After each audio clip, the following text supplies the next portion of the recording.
Redison TV kwoli webale kubanga okyagoberera yonna gy'osinziira okuba nga gy'otulabira kyokola kya mutawaananyo gwa kyatambula naffe ku mukutu gaggadde ogwa Redison TV. Kakati emabegako awo twakulaze enteekateeka ey'ekibiina ekya National Unity Platform mu kaweefube waabwe owa country wide tour okutalaga eggwanga ekigenda okuba nga kitandika mu ssaawa ezitali zeewala. Era gwangoberera ku mukutu gwa Redison TV njagala okutegeeza nti mu bbanga eritasukka ssaawa 48 Robert Kyagulanyi Ssentamu n'abakulu mu kibiina ekya National Unity Platform okuli Byengedde Ssenyonyi, Secretary General amanyiddwa nga David Lewis Rubongoya bagenda kubeera mu district ey'Ebundi Bujjo. Olunaku lugenda kuba lwa Monday leero lwa mukaaga, kitegeeza essaawa yonna ensonga zigenda kuba nga ate zitambulira ddala bukwakku. Kakati Byengedde Ssenyonyi ono nga leader of opposition Alabudde abakulu mu kitongole kya police. Jukira olunaku lwajjo twavuddeyo ne tukulaga obutambi, ne tukulaga ebifaananyi ebyakwatibwa CCTV cameras ez'oku nguudo. Ebifaananyi bino nga biraga nti ezimu ku mmotoka eziri mu konvoyi oba ezitambulira ku konvoyi ya Robert Kyagulanyi Ssentamu, poliisi nga yeerumiriza nti zino emmotoka ze zimu ku ezo ze twetaaga. Badriver baazo beetagibwa okuba nga bajja baripootinge ku poliisi olw'ensonga nti zino twazizuula nga ze zimu ku mmotoka ezibadde zivugisa ekimama. Wabula mu bifaananyi bye bassaayo ekyamazima ng'emmotoka zaali ku makubo gaazo, ate n'abaali okumpi nga kigambibwa nti akabenje akaleetera ekitongole kya poliisi okwekweka mu nsonga eyo bayimirize countrywide tour ey'ekibiina ekya National Unity Platform. Akabenje kagenda okugwawo nga Robert Kyagulanyi Ssentamu ne ttiimu ye nga baayiseewo dda era nga banaatera n'okutuuka gye balaga. Kakati Byengedde Ssenyonyi akulira oludda oluvuganya ategeeza nti emirundi egisinga obungi tuzze tugugulana n'abasajja bano abapoliisi. Abantu abalala mu bibiina ebirala bakwasaganya tuwa zaabwe newankubadde tezibeerako bantu, naye bo babaleka ensonga zaabwe ne zitambula bulungi nnyo, buli kimu nga tewali kubakuba ku mukono. Wabula ate ffe tuwa zaffe we zitandika abasajja ne bajjayo enjala bwe twali tugenda emukono. Ssenyonyi ng'ategeeza nti ngenda kuwa akatambi awo kawulire nti bwe twali tugenda emukono abasajja baatudivatinga ne batujja ku luguudo olutuufu lwe twali tulina okuba nga tuyitako ne batuzza ku luguudo olulala ng'ekyamazima terunnabeerako na mu puroguramu zaffe, naye ffe byaffe bya bukkakkamu era twakkiriza ne tutambula bulungi nnyo. Pulezidenti waffe n'atusaba tubeere bakkakkamu ne tutambula mpola mpola paka we twatuuka ku kifo ekirala kye baali batutegekedde nga tetulina gwe tulumizza. Naye ate yo poliisi mu kaweefube waabwe obw'okukola bino babeera baagala tuprovokinga oba oliawo tuve mu mbeera tubeeko bye tukolera n'abalabula nti ku mulundi guno mwandibadde mukyusaamu kubanga ffe nga ttiimu yaffe etambula bulungi nnyo, ffe ttiimu yaffe tekola fujjo, ebintu byaffe tubikola mu ngeri entuufu gye tulina okuba nga tubikolamu. Njagala nkuwa ebigambo bino biri mu Luzungu naye nja kusaba oyongeze ku ddoboozi lyo ojja biwuliriza bulungi obitegeere. Gwagoberera omukutu ogwa Redison TV naawe atanaba kubanga osubscribinga kirira wansi awo wenyini walaba ekigambo subscribe kikwateko, kwata kade ka notification obeere nga tomissinga nsonga yonna. I have learnt of the response from police regarding the meeting that we did have. Largely, many of the things communicated therein came up and we responded to them. The question of too many vehicles following us and so on, some things are really not within our control, because when we set off, we'll have some vehicles with us, different leaders and so on, but along the way, different people come to join us. We cannot control that, yeah? And that's what we were telling police.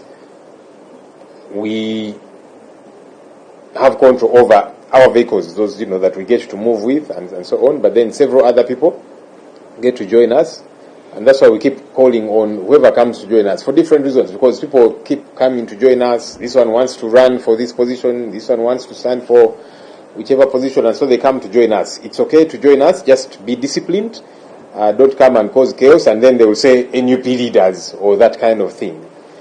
The question of I saw they indicated that security officers should not be harassed or that kind of thing. We asked them, when they raised that issue, we asked them for an example where that has happened, and there was not quite a clear response, because no one should harass anyone. The same way we tell police don't harass us, we shouldn't, we cannot get to harass them. Sometimes, of course, there are exchanges when they seem to operate contrary to what we agreed upon. For example, in Mukono, we agreed upon a venue we are meant to use, then the DPC was saying, no, you're going to use another.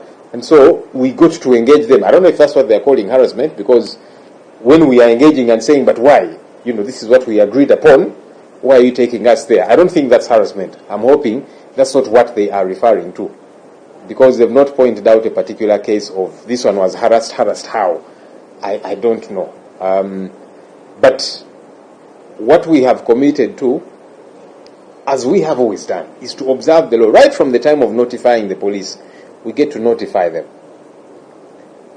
And they get to share if they do have any concerns with us. We ask them to stop the biases, because as we have said, some venues have been used by other political actors. Then when it's NUP to use that venue, to ask for that venue, the owner, the venue owners, sometimes it is town councils and so on, they say police, the DPC has said, no, you guys cannot use this venue. Why? I was hoping that would come through their communication. It did not. They committed that they will not repeat that, because it has been happening. Why does somebody use a venue, political entity? 3 weeks later, NUP is going to use the same venue, seeking to use that same venue, and they say, no, you cannot use it. Why? If it's out of bounds for political actors, then no political actor should use it. And also there should be a clear reason why. So, as we have been operating to try and operate within the law, our hope is that the leadership within the police force and the actors therein will observe the law. There won't be any challenge. And by the way, what's critical is all the times that we have not had interferences from police and the military, our activities happen smoothly. The trouble normally is when police comes and the military, then they begin to beat people, then tear gas and so on, then there are injuries, then there is, unnecessary scaffolds and so on. So whenever they do not disrupt us, everything is peaceful. Theirs is to regulate, and that's why we met them to say, let's agree. And now when we agree and go to the field, don't then go against what we agreed upon and become high-handed and so on. So as far as the law is concerned, we are committed to continue operating within the law.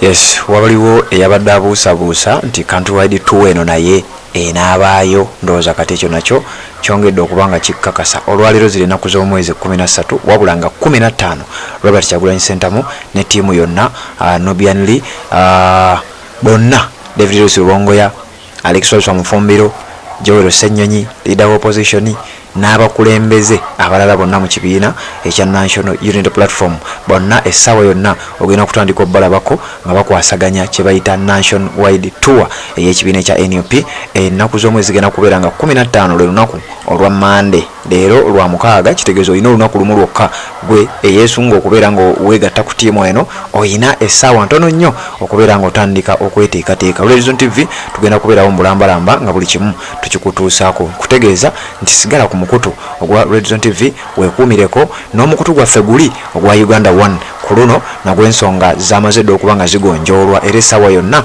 ne Uganda 1 tugenda kubeera bukwakku. Aba ttiimu ya Uganda 1 bagenda kuba nga batuuka mu kitundu mu bbanga eritali ddene ne ttiimu eya Horizon TV, era byonna ojja kuba nga obifuna bulambalamba gwe kasitoba nga weekuumidde ku mikutu gyaffe egyo gyombi. Lunaku lwa Mande, Robert Kyagulanyi Ssentamu ne ttiimu bagenda kubeera mu district ey'Ebundi Bujjo, webale kuba nga okyagoberera ebyo. Mbadde njagala kuwa bigambo bya Joel Ssenyonyi ng'alabula abakulu mu poliisi okugezaako okuba nga ate balinnya mu nteekateeka ez'ekibiina ekya National Unity Platform. Kkiriza tubeere nga ate tuwuliziganya mu updates eziddako.